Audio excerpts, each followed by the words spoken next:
Hi, everyone. I'm your host, Derek Hensley, and I serve as a wealth advisor here at Sound Stewardship. For this month's video, I have the pleasure of Matt Syverson joining us, founder of Sound Stewardship, to talk about special needs planning. So next month, we're going to talk about real estate market, so stay tuned for that. But Matt, thank you so much for joining us. Tell us who this talk is designed for and why it's so important to you personally. Oh, thanks, Derek. Happy to be here today and love the topic of special needs planning Yeah. because back in 2007, my wife Tammy and I were surprised that our amazing daughter Lily was born Hmm. with Down syndrome. So I've been making it a primary focus of my practice to make sure I know how to take care of people with special needs within our client families. Right. That's great. That's great. So tell us, as you personally have experience with this, what are some elements of the special needs planning that we're going to cover today, and why it's important for those to be in conjunction with each other? Yeah, as financial advisors, there's really two primary tools that we talk to clients about that they need to have at some point in their child's life. And again, and I would call them out. They're ABLE accounts, ABLE accounts, achieving a better life experience is what that stands for, and special needs trusts, specifically third party special needs trusts, where somebody other than the person with special needs is creating the trust for their benefit. Okay, good, good. And with the ABLE account or the special needs trust, do they tend to need one before the other, or how do those kind of work there? Yeah, so that's where we'll get into this idea of from the sound stewardship perspective, it's a both and. We Okay. need to have the ABLE account going and we need to have the special needs trust up and running. So, as a reminder for the folks on the video today, listening to the video today, this topic is designed for people that were born with a disability or developed one prior to the age of 46. That's commonly who this is designed for, and the parents and grandparents of those amazing people. So these tools are designed to help give them the best life experience since they will most likely need supplemental security income Mm, when they turn 18 yeah. or they're on Medicaid, okay, because they didn't have a work history, they don't have an employer group plan, so they need to use Medicaid for the health insurance, which is a state-run government program, and they will most likely get supplemental security income. Hmm. Now, supplemental security income commonly turns on when the person with disabilities turns 18. That's typically in 2026, as we're speaking today, that's $994 a month, okay, is what somebody would get if they qualify with their disability once they turn 18.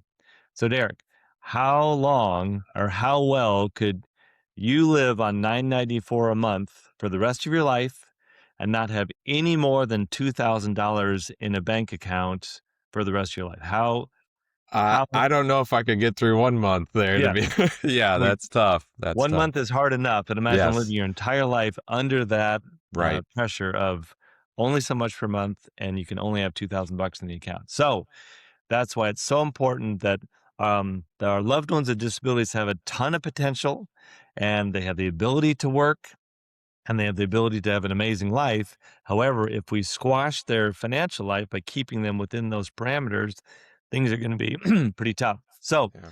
the ABLE account and the special needs trust that we create allow them to have a much more full life with funding to provide for them, okay? SSI and Medicaid comes from the government programs. ABLE accounts and special needs trusts are funded with the family's resources, not only the nuclear family, but also grandmas and grandpas and aunts and uncles and siblings and all that good stuff. So, what we have on the board here are ABLE accounts. So, this first tool is a um, government authorized account that is managed by the states. So, We're presenting from the state of Kansas, so I'm gonna talk about some of the features of the Kansas plan.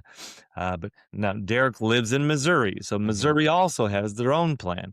So these achieving a better life experience accounts are designed to give people with disabilities a place to put their cash up to $100,000, way beyond the $2,000 limit, without short circuiting SSI and the Medicaid benefits. Okay, these have been around since 2014, so relatively new. They're similar. They run on a similar chassis as the 529 plan that you might use for college education. So how we put money into this is all about cash or check or direct deposit from a bank account into this account. And the maximum contribution from all sources in 2026 is $20,000. So my daughter Lily could put her own money into her ABLE account. My wife Tammy and I could put money into the account. Her wonderful grandparents could put money in the account, but from all those sources, it can't be any more than 20,000 in one particular year. Yeah. Okay, and And then we need to go ahead thought, there. well, what I thought I heard you say is, and it can't be from like SSI. It can't be from like it's got to be the family's dollars. It can't like be rerouted from any kind Right. of government benefits. Is that correct? Yeah, that's fair. Like, you can't tell, Social Security, "Hey, send Lily's SSI payment to her ABLE account." No, Right. no, Yeah. no, it just needs to go Lily has a personal checking account Yeah. that it initially drops into, and then she chooses what to do with those funds afterwards. Gotcha. Okay, so Social Security is analyzing that personal checking account for the person Hmm. with disabilities, and then they choose to make a contribution to ABLE after that. Yeah. Okay? That's great. And then you have within the ABLE account, and every state has their own. And if a state doesn't have an ABLE account, you can piggyback on another neighboring states. Oh, But nice. they usually have banking arrangements inside the ABLE account, and or you can invest according to some model portfolios. For example, Lily's in the moderate growth portfolio in her ABLE account, but she also has a banking component to this as well. So if she goes to the store and wants to use her ABLE account or plans some travel and wants to swipe her debit card for a plane ticket, she can use her debit card from the ABLE provider to tap that account. Okay. So for folks that make a contribution to this account, that would like to get a state tax deduction, that's possible depending on the state you live in. Hmm. Like in Kansas, if her grandparents make a $6,000 contribution to this ABLE account, they will get a $6,000 state tax deduction as Kansas residents. Okay. However, um, if you're in the Missouri ABLE account system, you have up to 16,000 total for your family to contribute to ABLE accounts slash 529 plans, regardless of how many children there are. So just be aware of your particular state. And if you live in Texas and Florida and others like Tennessee, there's 0% state tax. So Hmm. there's no deduction for those states. So as this is a national video, just be aware of your state tax deduction Yeah. capabilities. Then what's cool about the ABLE account is she can use that to fund just about anything to give herself a better life experience, whether it's paying for housing expenses, transportation, medical expenses, education, or books just for fun, travel, all the kinds of things that would make her life better. I commonly say try to avoid the vices.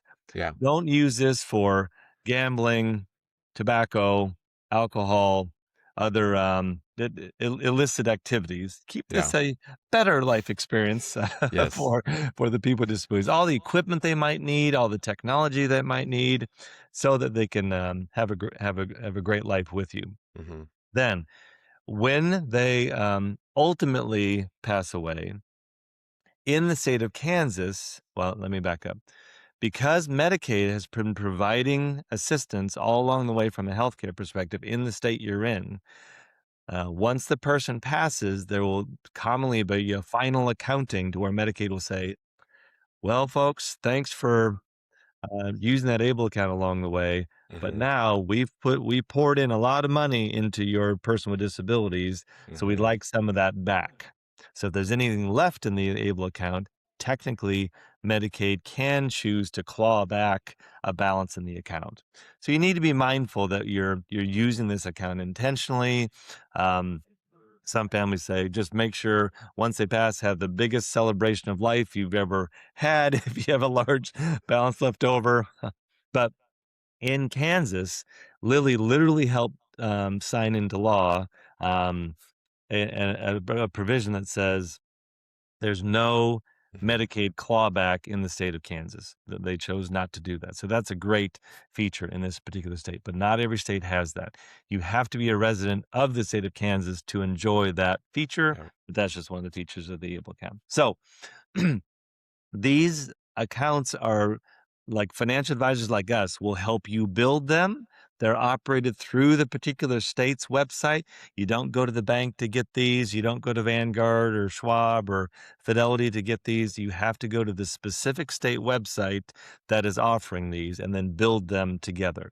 And if your child's a minor, then you as the parent, grandparent, aunt, or uncle can be the caretaker of the account with the person with disabilities as the beneficiary. Once Lily became a major, once she became 18 years old, then Mhm. we flipped it. Now Lily owns her own ABLE account and is providing for herself from this. So that's ABLE in a nutshell. I know we have a pretty quick show today, but that's ABLE in a nutshell. Yeah. Any questions from that? Yeah, a couple questions. So upon death, so Kansas doesn't have the Medicaid clawback. So what would happen with those resources? Are you naming a beneficiary? Are they what's going on at that point for It's a little Kansas? quirky with the ABLE accounts, unlike the typical IRAs and Roth IRAs we deal with all day long, Derek, where you would clearly assign a beneficiary. Mm-hmm. Because of this Medicaid um, consideration at the end of their life, they don't allow us to put a beneficiary on it because Medicaid needs to be first in line. Then, once Medicaid is done with the family, whatever's left then goes by follows their bloodline. Okay. It goes Okay. to their estate, which will then go to their next of kin. Okay. But not And that I hope that that gets tuned up over the years and just yes. is more clear like our IRAs, Roth IRAs, 401ks, Mm-hmm. but that's just how it is for now. Yeah. And then on the $100,000 cap, Yeah. that's a pretty good sized cap for able or 529 plan, right? There's no cap on 529 plan, but that's a healthy amount of dollars in an account. Yeah. Uh, have if you see it go over that, say, it's invested in that moderate growth fund Yeah. and one day the market's up and hey, we're at Mhm. $101,000 in that account. What happens at that point as you hit over 100,000? What do you need to do? How much Yeah. time do you have to kind of get that result? Yeah. So, technically, Medicaid and or SSI stops temporarily until Oh, you resolve the matter. okay. So you don't wanna get that close. Yeah. Right? I think we have some able accounts that are approaching 80 to $90,000 at this point, and we need to, okay, let's tone her down. Yeah. Let's use some of that for the trip this summer. Yeah. So tone it down. So you don't want to get too close, because it'll stop the Medicaid or SSI benefit, which is what we're trying to avoid in the first place. Yes. Yeah. That's good. Yeah. Yeah. Give yourself a buffer in these accounts is what I heard there. Yeah. A Yeah. healthy buffer. Good. Good. So then, Derek, prior to 2014, the common tool we would use is called the special needs trust. So now I'm Okay. going to go over the special needs trust. Similar umbrellas and arrows and things like that, but but very different features in terms of what they can do. So again, we are not attorneys, so you need to work with your local qualified attorney to get this on paper for the person with disabilities, and it's commonly tucked inside of the parents or grandparents' estate plan in general. Okay, Okay. so this can be a standalone document. Don't get me wrong, but especially if, like, when Lily was born with Down syndrome unexpectedly, that was a surprise to us as to why I'm making that noise. Yeah. But she's amazing. Yes. Yes, she But then is. pretty quickly, then Tammy and I had to adjust our estate plan to Yeah. insert this special needs trust provision. So for families on the call who don't have an estate plan put together yet, please get that done for yourselves Hmm. and then insert the special needs trust inside of that plan. Okay. Yeah. Then once they turn 18, once they become an adult, then we at Sounds Churchill, we like to make this special needs trust come to life and literally open an account in the name of it and start putting dollars in it, even if it's $100, just so that it's open and ready to receive dollars during the person's lifetime and upon the passing of parents and grandparents that commonly would leave money to this person. So this is long-standing law surrounding trust law surrounding special needs planning. So in a third party trust where somebody other than Lily, like Matt and Tammy, her parents created this on her behalf, we're the third parties creating the trust, then we can put anything and everything we want in that trust during our lifetimes and after we're gone. Okay. So you can put houses, cash, stocks, cars, bank accounts, just about anything and everything you can think of, and there's no cap on it. Okay, Wow. it's an unlimited ceiling. So Yeah. whatever you want to put in there. So um, in the old days, commonly we would assign life insurance to go there, and even Mhm. under current arrangements, life insurance when you're a younger family might be the way to fund this for your child with special needs, the easiest way possible. So, but lots of flexibility as to what goes in there.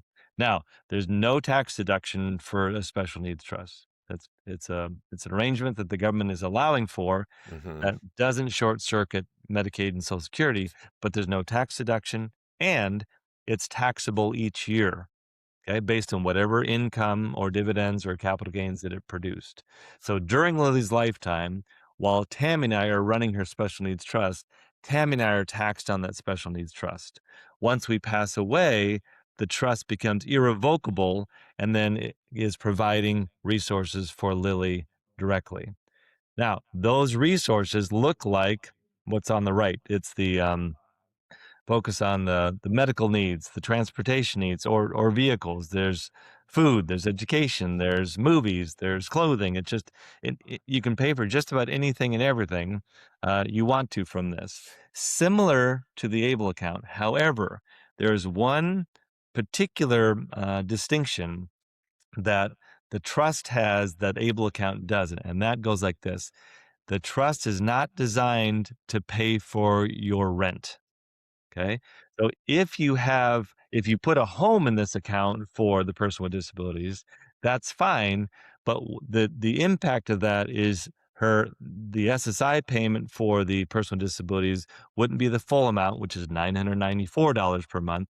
It would actually be a third less. It'd be $663 per month if there's no rent involved with the person's life. Okay. So that may not be a big deal to you, but just know that if there's no rent need for the person with disabilities, and you're funding everything through a special needs trust, well, then SSI will say, that's fine, but then we're going to reduce your benefit by a third. So now, Derek, how easy would it be for you to live on $663 per month? It gets even harder, right? Yes. Yes. So that's just one little area to be careful of. Now, in 20 up until 2024, it used to be both housing and food could not be paid from the special needs trust.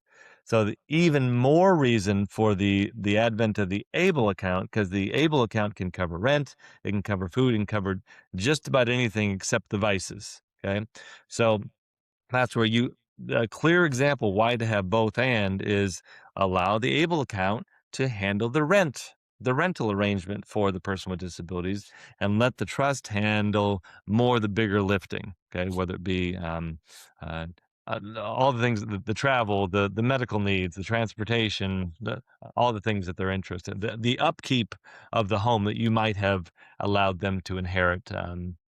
Or you could even turn a home into a group home for people with disabilities. There's all kinds of arrangements you can do. Now, different from the ABLE account, upon the death of the person with disabilities, then that transfers by the trust's instructions, just like Okay. our normal revocable trusts do, or irrevocable trusts for that matter. So the parents or whoever put this trust together would have clearly said, okay, if Lily is gone, then we also have three other children. It would go to Grace and Sophie and Levi. Once she's gone and no longer needs these resources, it clearly goes to her siblings in an equal manner. Okay. There's no Medicaid involved. There's no Medicaid clawback. This sidesteps all that Medicaid Mhm. business and just keeps it within the family. So that's why it's important. This is a really strong and sturdy tool to protect not only the person with disabilities needs, but then also keep the money in the family. Because quite frankly, the family is probably the ones that have been taking care of the person with special needs Right. anyway. So Yes. let them have the resources that they rightfully should. Yeah. Okay, so lots flying around there. Any quick questions on special needs trust? Yeah. So, a hypothetical is, say we're parents and we want to buy a house for our child with special needs, and we put the house in the trust. Hmm. Like we said, that anything and everything can go into the special needs trust. But what I thought I might have heard was, if you do that, you could be impacting what Social Security is doing for your child. Yeah, Um, is yeah, that true, or should yeah, we avoid housing entirely yeah. with the special needs trust and Good just point. So the give a special buffer? needs trust can own the home. That's not Okay, Lily owning the home. That's the special needs trust owning the home. okay, But then Lily would use her Able account to pay the rent to the family as a rental arrangement. Okay. okay, So as long as there's a rental agreement in place for the person with special needs to pay it from their SSI resources, then they're back to the full 994 a month. So okay, work with the attorney on that. Don't take my word for it. There's a lot of case law around that as to what to do, but that does get a little tricky with this housing and rental arrangements. There's some well-worn paths, but Able has made it possible to use that money to pay for rent while the trust owns the home. okay. Great.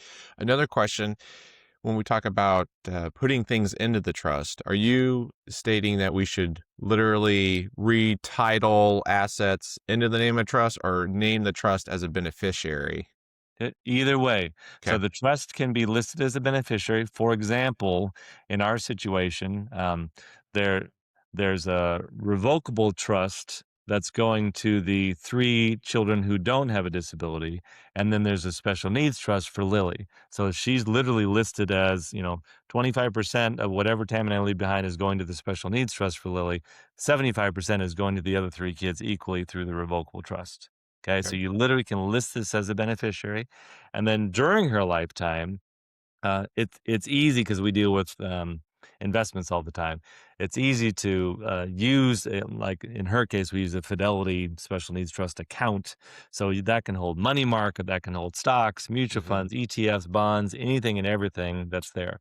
If it's a car, the Special Needs Trust could own the car. If it's a home, the Special Needs Trust would literally be on the title. Should you choose to do that, you don't have to do that, but it's possible. Just like other trust arrangements, it can be the title on on that asset. Okay. Great.